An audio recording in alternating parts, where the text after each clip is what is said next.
Okay, thank you. Okay. Like I said, as you can see the title, I wasn't just joking. No, but pretty much has covered what I want to say. I'm sure you did do much better than what I did. Mine's really sloppy. It started from a little story. I had a conversation in the most recent 2 weeks with an old friend of mine who had been a Buddhist for a very long time. And during the conversation, she said to me, now I'm getting old. I think there are a lot of things in Buddhism are purely knowledge to me. Wherein, in her case, she considered that useless or meaningless because she was unable to apply them into her actual life. Now the conversation triggered me with two things. On the one hand, I have been a lay follower myself.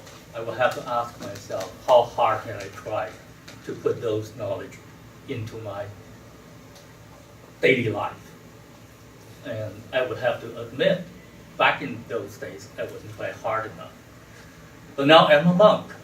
So my second question I would have to ask myself is that how hard have us, the monks, tried in making those teachings more accessible and applicable for the lay followers? So that triggered me with today's topic. I started from a holistic idea that let's see the second.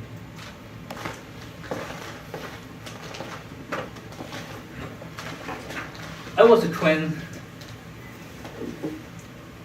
sociologist. You know, whenever there are humans, there are human communities and societies. And there are knowledge of the human societies. One of them is called sociology, where the fundamental concern about sociology is order or disorder. Curiously, sociology never talked about social harmony. Instead, social harmony is the topic of Buddhism. One may be intrigued to think, what's the difference between them? And that would be my topic today. Not only after my elaboration, I intend to make it the case that the qualitative difference between the two not only applicable to individual, interpersonal, or intergroup situation, but also applicable to inter-societal situations. So to start from the idea that definition of order is the way things are arranged in relation to each other. As you can imagine, when something is in harmony, it must have been in good order, no matter what that is. On the other hand, even something is in disarray is still a kind of order, although definitely not in harmony. So while sociology tried to achieve a certain kind of order, say Emil Durkheim believed that everything exists because they are functional, otherwise they would have gone already. Therefore, it's in good order. That pretty much justifies the status quo. While Karl Marx believed that everything is about conflict. I mean, there are humans, there will be conflict. Harmony is just a delusion. And that creates a whole different perspective. So, order, if you think about another kind of worldly knowledge, order of creation, we do know about the theist religions think about. Look at the heaven, look at the Milky Way, such orderly creation. There must be God. Okay, that's their vision. Okay, it's in an orderly way, but does that mean harmony? Now, quantum physics has been telling us really enough, there are so many anomalies in that orderly arrangement. So how do you explain that? This is really God. And then, in our more mundane world, you would see from TV shows, order in the court. When that particular word is uttered in the court, it actually means we have to enforce a code. That means an order intended in a certain way. And that actually, when I'm preparing this particular presentation, I come to realize what I've been told, what I've been trained, was more about the control, an intended code, where Buddhism, now I come to realize that, intend to transcend that. Okay. So, then we ask ourselves, is harmony the norm? Admittedly, no. But is it desirable? Yes. How do we achieve that? There are certain guides, and that will be our next PowerPoint presentation, that in the Vinaya, especially in the Pali canons, there are clear, specific instructions in terms of how do monks, between monks, reconcile with each other, and monks with lay followers, if they happen to have some conflict or dispute, how do they reconcile with each other? I believe those are applicable to our everyday situation for the lay followers. So, to reiterate my point, to bring up this idea of order is that Buddha established a religion. We still regard this as a religion, not unlike some Western scholars who consider this as an atheist philosophy. That I disagree. Anyway, put that aside. Buddha established a religion that is a powerful force for peace and harmony. We never reinforce the term of order, nor if you review all the past history, wherever the Buddhist missionary goes, they were never in a hurry of converting the locals to be Buddhist, even while the locals start to accepting religion. I believe there was a case, the Holiness Dalai Lama was visiting London. He gave several wonderful talks, and there was a local journalist interviewed him that, Your Holiness, would you please kindly give us some advice how to choose the best religion?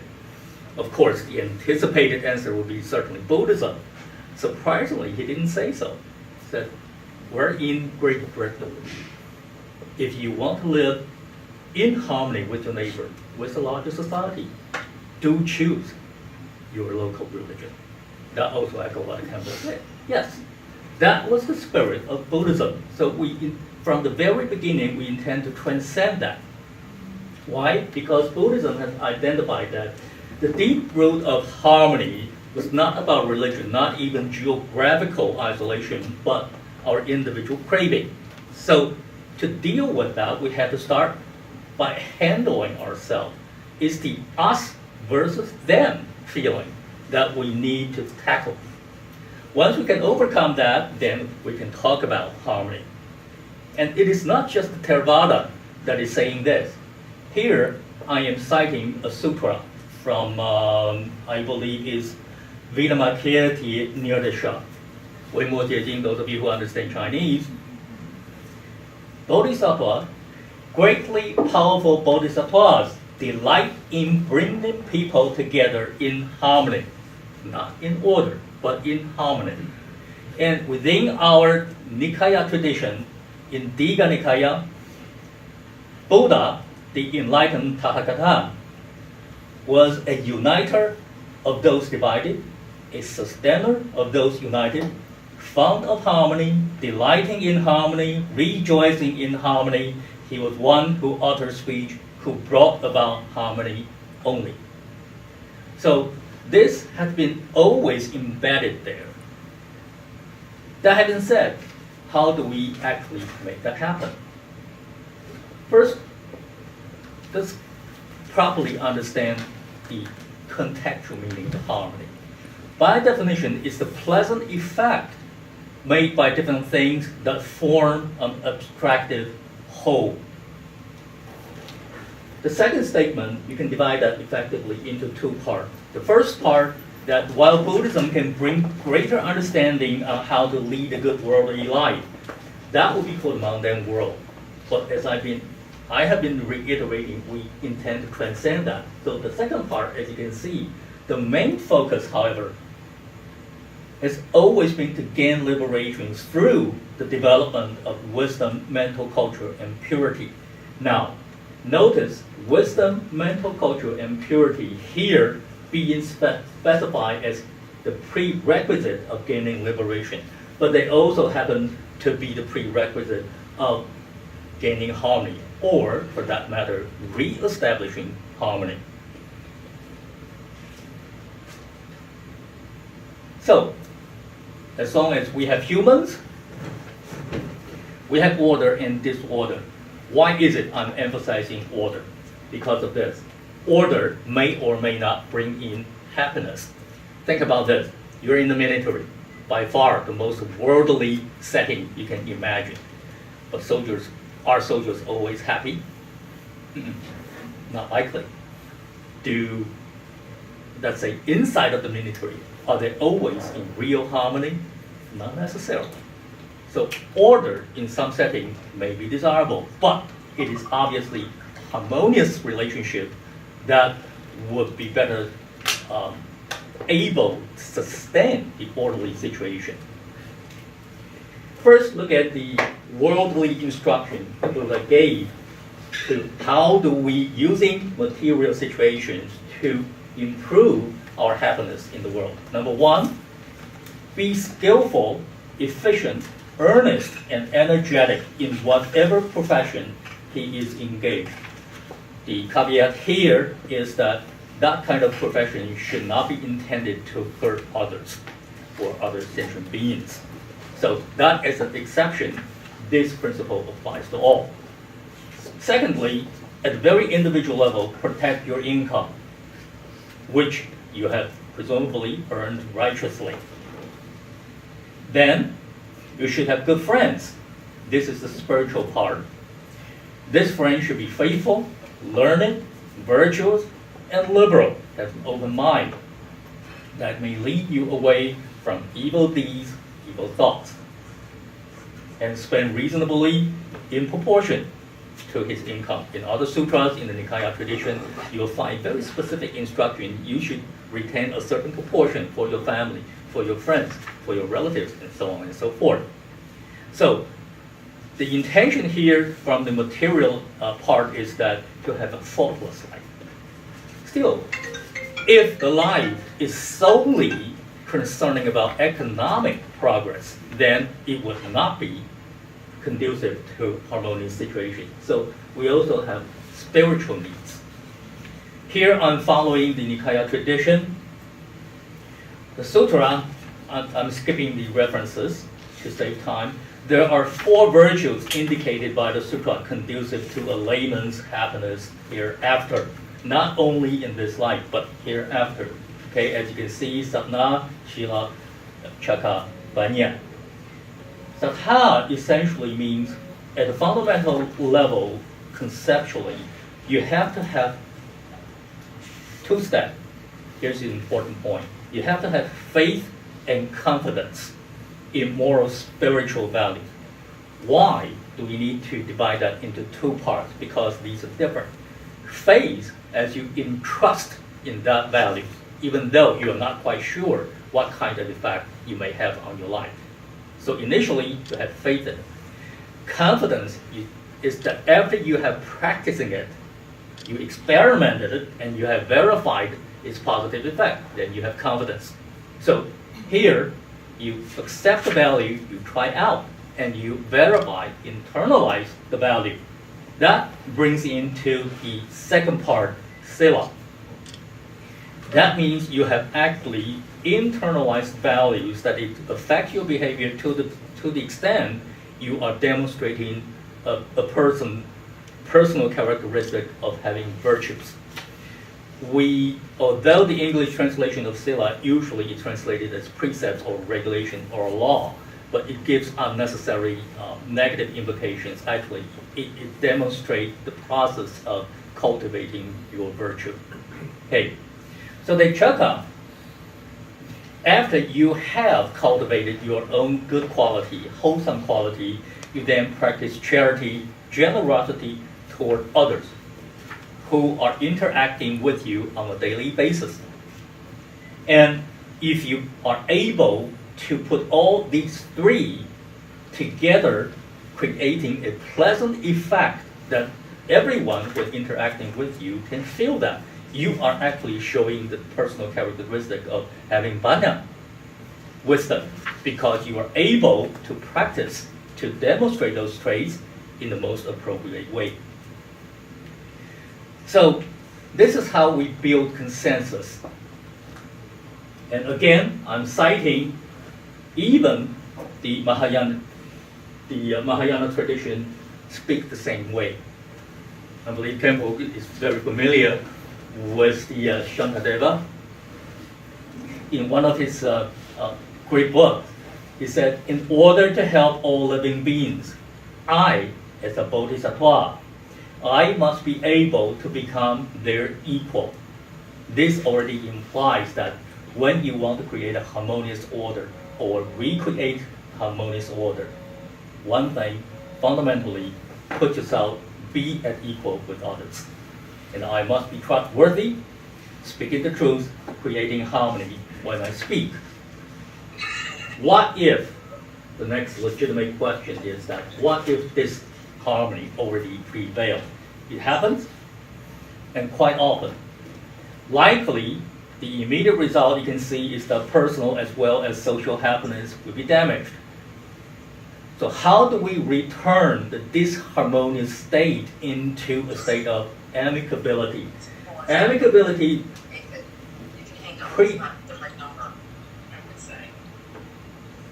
let's say it mandates, better to put it this way, there would be a comradeship, friendship, and friendliness. So if this harmony already prevails, number one is forgiveness. But forgiveness not enough. Say you have done something seriously wrong to me. I have forgiven you, but does not necessitate I would trust you from now on. No, it doesn't necessarily mean that. So that trust needs to be rebuilt. And that was the key to recreate harmony. And that translated into our term would be reconciliation. So reconciliation is regaining trust. What's the requirement for that? Blanket confession for both parts. You don't say, look, I'm an elder, okay? You are just a junior. Whatever I say, you should be regarded as the rule, the standing rule, no argument. That kind of thing simply would not work to create harmony. So if already there's this harmony, we need a blanket confession from both sides. And interestingly, in addition to acknowledging wrongdoing, no matter how serious that is, when there's already a very serious schism, okay, the say within the Sangha is already divided into two factions. We need to go through a process so-called covering over the grass. Okay, say your elder believe that not following a small, very minor precept is a serious matter, and the Sangha become divided in such a way. And when that happens, what needs to be done is that both parties agree that there are proper procedures to agree to disagree. Okay, you may retain your original opinion. I don't intend to accept your interpretation, but there are proper ways without harming each other's feeling of handling this kind of dispute. Now, before, perhaps we didn't do that, so there's this harmony. Now, what we do is called covering over with grass. Okay, from now on, in addition to admitting that we have done wrong, we will from now on, stop picking up each other with those minor things. That way, the already barren land would have opportunity to grow up again with those grass, make it harmonious again. That's the implication here. So very interesting simile.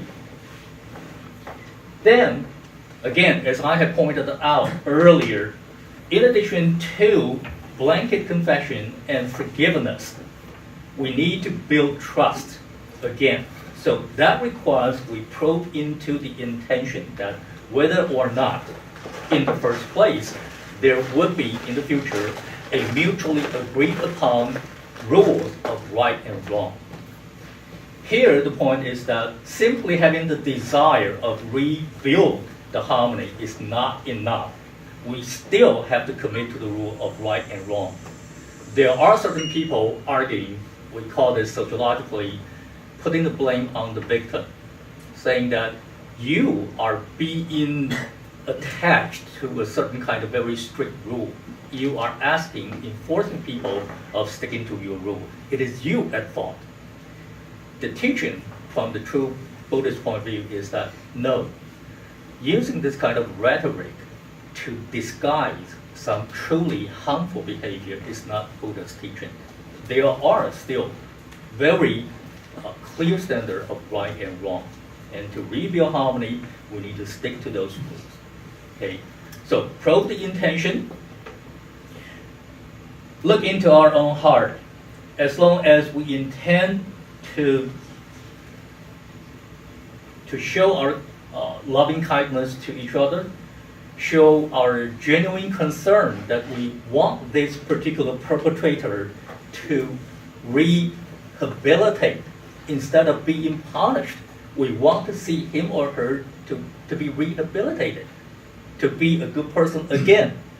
This kind of intention should guide our future establishment of harmony. So, instead of simply pointing the fingers at each other, there should be honest, responsible self-reflection using these three critical questions. Am I free from unreconciled offenses of my own? Be honest to ourselves. Even if you do not admit it, people may see it that way, so you still have to deal with it. Am I motivated by kindness rather than vengeance? This is in particular true when it comes to ethnic or class conflicts within the society, especially major conflicts. It's hard to do, but this would be the only way. Am I really clear on our mutual stances? As I have just pointed it out, there are still clear ground rules about what is right, what is wrong. Rhetoric of non-duality. See, I'm not adhering to right or wrong because in the absolute sense, there is no such thing in Buddhism. Okay, that's a different matter. But here, you are conducting really harmful behaviors that need to be reconciled with. Okay. So, what if the other party does not have that consensus? Some work needs to be done. We do not blame the other party. Instead, as Buddhists, we put it upon ourselves. Let's do some work. Number one, try to persuade, try to create a culture wherein all parties consider reconciliation is a winning proposition. Win-win. And honest acceptance of blame is honorable. Unlike certain kind of religion who consider acceptance the blame, it's something to show weakness. We intend to create a different culture that it is a very honorable gesture and to be honestly accepting the blame. It would be even divine if you consider that actually the blame is on you, is just for a smaller part, and you take the whole blame. Anyway, point number 3 is the most important. Therefore, I put it in the top. It is the means to progress spiritually. It's not just a means. There is no other means. This is the only means. So, to conclude my presentation today, I'm again using a very interesting sociological finding where people often employ. This also happened to groups and organizations when they were being blamed that, look, you are creating disorder and disharmony here. They routinely apply these principles. Number 1, deny responsibility. I didn't do it, okay? Or they deny harm was actually done. Who's got hurt? Okay? nobody's got hurt, then there's no harm. Or deny the worth of the victim. For instance, some criminals simply believe that prostitutes are meant to be raped. They are worthless. Okay, that would be a radical case, but it happens. So easy for you to relate. Or attack the accuser. You are attacking me, you are no good person in the first place. Who are you to blame me? No, that's a different matter. Even that person is no good. The fact is that you yourself had done something wrong. That need to be corrected. Okay? Finally, to claim that they were acting in the service of a higher cause. You might have heard about the white man's burden, or the so-called final destiny, when the early white settlers in North America drove the Native Americans to those remote areas and forced them to adopt the white man's way. That were actually suppressing them. The politicians have exactly step-by-step antidote for those 5 strategies. For number 1, denying responsibility, our teaching is that we are always responsible for our conscious choices. Okay? If something accidental, it's not the concern here. But if you're making a conscious choice, you're always responsible. Come on. Number 2, to deny the harm was actually done? No. Always put ourselves in other people's shoes. Even if there were no actual damage, already they are complaining. That means they are feeling unpleasant. That's already harm. Okay? Be conscious, be sensitive to that. Thank you. Number 3, to deny the worth of the victim. All beings are worthy of respect. That's the fundamental Buddhist teaching. To attack the accuser, we should regard those who point out our faults as if they were pointing out treasures. Actually, the Vinaya for monks is that monks should be paying respect to the accuser, even though he does not intend to agree with the accusation. Okay, still showing respect. Finally, about the claim that they were acting in the service of a higher order.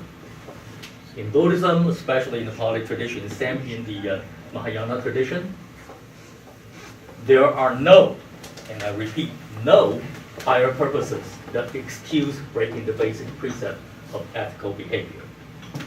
So, I think to echo what I have started with in answering that old friend of mine, that worldly knowledge is good for worldly ends.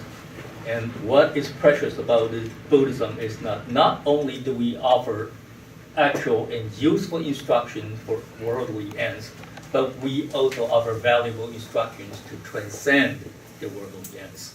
I hope today's presentation can give you some clues. Thank you. Sadhu. Sadhu. Sadhu.